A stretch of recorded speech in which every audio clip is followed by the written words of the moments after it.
Hello সবাইকে, বিজয়া দশমী এই ব্লগটা ছিল দশমীর ব্লগ। তো আমি বেরিয়ে পড়েছিলাম রেডি হয়ে, বেরিয়ে খুব খিদে পেয়ে গেছিলো, তো খেয়ে নিয়েছিলাম ফিশ ফ্রাই আর কফি চক্রবেরিয়া সার্বজনীনের মণ্ডপটা দেখতে। তোমরা তো জানোই ঠাকুরটা কতটা ভালো হয়েছিল, আর প্যান্ডেলটাও খুব সুন্দর হয়েছিল। মানে আমি যত ঠাকুর দেখেছি তার মধ্যে বেস্ট আমার এই বছর এই প্যান্ডেলটা লেগেছিল।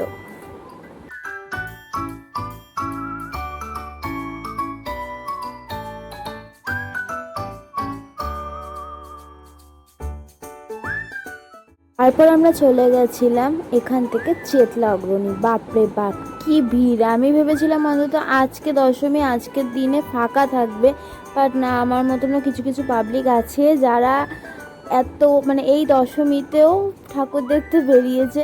তো আলটিমেটলি ফাঁকা পায়নি, 1.5 ঘন্টা লাইনে দাঁড়িয়ে তারপর প্যান্ডেলটা দেখেছি, তাও যুদ্ধি করে। মানে ধারণার বাইরে, বাপরে বাপ প্রচণ্ড ভিড় ছিল।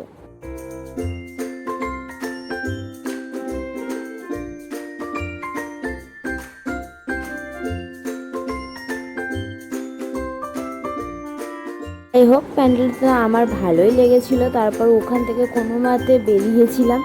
বেরিয়ে এটাকে কি বলে আমি জানি না, বাট আমার খুব ভালো লেগেছিলো। এটা মিল্ক দিয়ে করেছিল, তো ঠান্ডা ঠান্ডা মিল্কের কিছু একটা হবে, হয়তো আইসক্রিমের মতনই খেতে।